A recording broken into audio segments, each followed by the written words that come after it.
Welcome, ladies and gents. Today is now day 6, and it's like, honestly, I'm like, damn, I feel exhausted. Like, these videos, low key, have been exhausting, right? Now, of course, we got to stay diligent, we got to stay focused, we got to keep the energy high. So, that's exactly what we're going to do, ladies and gents. Today, we're going to be talking about support and resistance and identifying key levels and how that pretty much can help you with your overall analysis, like we talked about with our time frame correlation and even going hand in hand with market structure, right?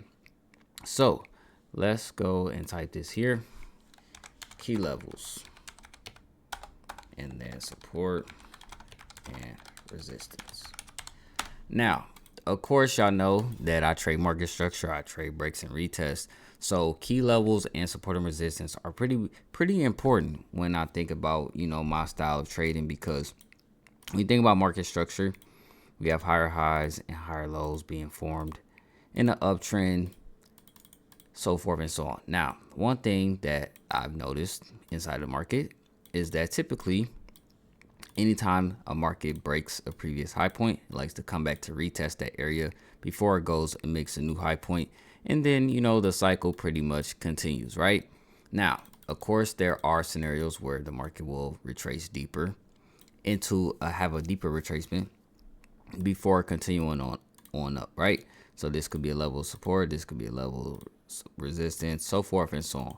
Now, the way I pretty much identify my key levels is first I identify them with structure. So if this higher low point, I know that this was a bounce inside of the market. The market bounced from this particular area. So more than likely, if it was to wake its way back at this area again, it will bounce. Just like the story on the time frame correlation episode, it's the same thing. Like, the story here is every time that price came to this level of support, it bounced. So if it makes its way back here, it can bounce again. Same thing with the levels of resistance. So if this is the level of resistance here and I take a buy right here, I can't just assume this level is going to break, right? I have to be very cautious because this could bounce off this area. And then once we break above, retest, then we could know we could potentially buy off of that area again, right? So the way I identify my key levels, like I said, is very first thing is I just like to identify my structures. So my definitive highs and my definitive lows of price. So if I was identifying my daily structure here, each one of these high points and these low points, well, highs and these higher low points will be a potential area of support and resistance. So in this case, draw this as a daily zone. And then here I even look left. This high point was a previous level of resistance in the past. So majority of the time when you have structure being formed, it's going to be some form of like a support and resistance in the past that you can use that as extra confluence as well, right? Now we can see here, we got another high point. This high point was used because even though it didn't give us a huge pullback on daily, it still was a high point, but guess what? It still acted as a level of support right here. And then guess what? This next high point here acted as a level of resistance here once, twice, and then 3 times here before breaking above and retesting to go higher. And then also this higher low was what? A level of support. So all of these levels can be used to look for a price to either break and retest off of, or price maintain those levels of support and resistance in an uptrend or even in a downtrend, right? So like even this low point here, we can see we have 1 touch, 2 touch, and almost 3 touches there based off of just this structure point alone, right?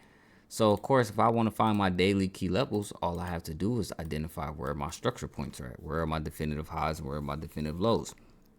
And then in turn, I can do this on the smaller time frames as well. So now that's my daily. I can go down to my 4-hour and do the exact same process. Identify my 4-hour structures and say, okay, within my 4-hour structures, where is price like bouncing off of? Like, what are my definitive structure points, right?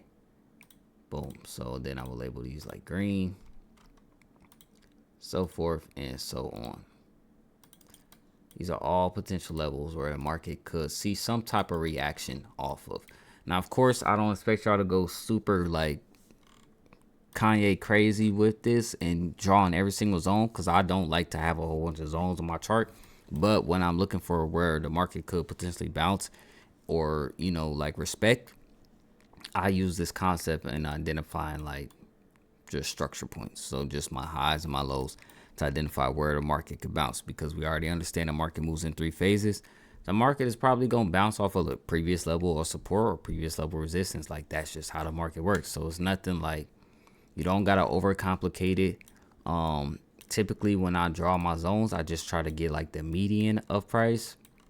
So like here, this was a high. I kind of took from the wick down to like the body of this candle and just highlighted that little zone. And then same thing for this one. And then like same things for these. So I really just go from wick to like the body close of that candle, of that structure point. And then that's how I'm able to draw my zones, right? Now, another quick hack that you can do. Now, this one isn't, you know, as accurate, but it's still a quick hack. One thing you could do is literally just come to the line chart and then look for 2 touches. So touch 1, touch 2, that's a zone. Like you need 2 touches to draw a trend line. You need 2 touches to draw a zone. Touch 1, touch 2, zone. Touch 1, touch 2, zone.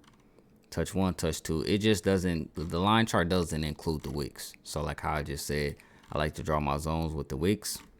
It don't include the wicks on the line chart, but you still get an idea of where the actual level of support and resistance is at, because you can see price hit that area and then bounce off, hit the area and then bounce off, hit that area and bounce off, so forth and so on. So kind of takes the noise out of it, but also understand like it doesn't give you all of the details that you know that you may need when you include the wicks, right? So that's just one way that, like I said, I like to use my key levels as my support and resistance. And then of course, smaller time frames, like if I'm actively trading, you know, smaller time frames, like gold right now, this is at 3032. This is a level of support or a level of resistance that just got broken and then got respected as a level of support here. So what could we do? We could potentially look off buys off of that area because this price got broken and retested. But I got that zone simply from understanding the structure of price. So they kind of go, you know, hand in hand. This was high, higher low, higher high. Now this is forming a potential higher low point. So the zone was based off of the data that I've gotten in the past, right? So nothing super complicated, but like I mentioned, I use this in Confluence to look for where my bounces are going to be at. So when I'm looking for breaks and retests, I want to bounce off of a level of support and resistance, so forth and so on, so I could look to buy, because the story of that zone is every time price came to that zone and rejected. So what it's probably going to do is probably going to reject. So what I'm going to look for, I'm going to look for bullish price action signals at the level of support to take a buy off the break and retest. So, you know, real simple, nothing too complicated. But this is just, you know, just another piece to the puzzle, right? Like another piece to the puzzle of understanding the market. Like I said, it's nothing too complicated. I don't really do supply and demand zones. I don't really, you know, fair value gaps. I don't really subscribe to all of that stuff. I just keep it simple and look at the market for what the structure is telling me. And pretty much that's it, right? It's pretty much just data. That's all it really boils down to. Is just data. So once you understand that concept, then you're good. And like honestly, I need y'all to like, one thing I want y'all to understand is that everything that I'm teaching y'all can go be successful. Like literally, I've had people DM me on Instagram, like this guy right here. He said he made $2,000 literally just from day what he watched market phases and the structure video like 2 to 5 times. So let me make my screen bigger. Shit, I'm tripping. But if it'll focus, I watched market phase 2 to 5 times, and I made 2K. And then he sent me another voice message today, and say he made another 2K. And it's like, bro, y'all gotta make sure that y'all tuning in and actually understanding what I'm teaching and go back and back test. Like even my little cousin, bro. Like let me show y'all this real quick. My little cousin, He's only like 21. Look at this. He turned $100 into 3,000 in a week, and you can see the actual trade history right there. If it'll focus. If it'll focus, boom. Look at all those blues on gold, bro. Like, what I'm teaching y'all, y'all gotta just apply it. Like, take every single thing that I'm teaching y'all and apply it. And you can get results. And it's like, that's the main thing about this. Like, getting results. Even this guy right here.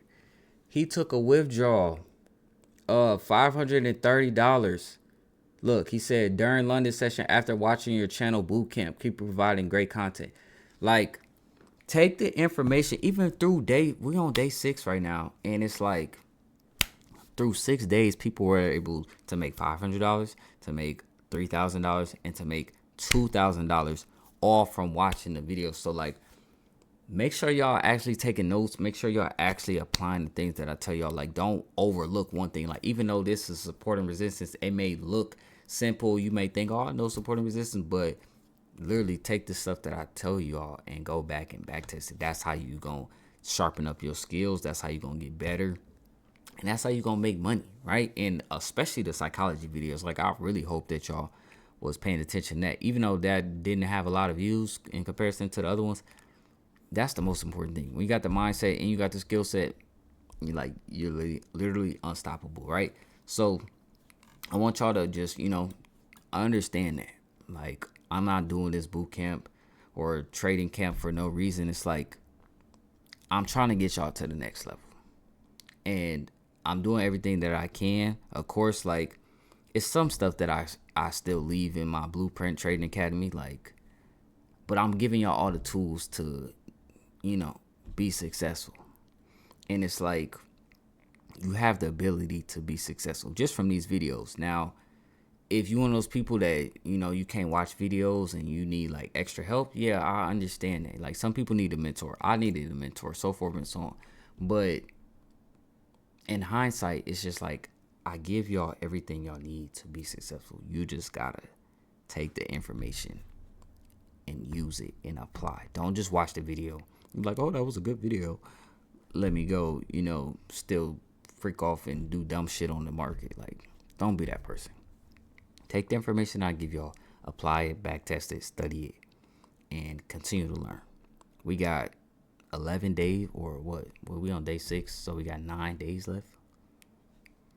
9 more days, ladies and gents, but these 9 days, you still got to make sure you locked in. Like, day 1, y'all was real motivated. Hella comments. I'm starting to see people slowly but surely fall off. So, with that being said, got to make sure you stay locked in, stay focused. Because 15 days, 15 days straight for doing something or learning something, that's a long time. But that's what's required in order to get to the next level. So, with that being said, make sure y'all tune in to day 7 tomorrow. But of course, make sure y'all smash that like button, hit that subscribe button, turn on the notification bell, and I will see you all again on day 7.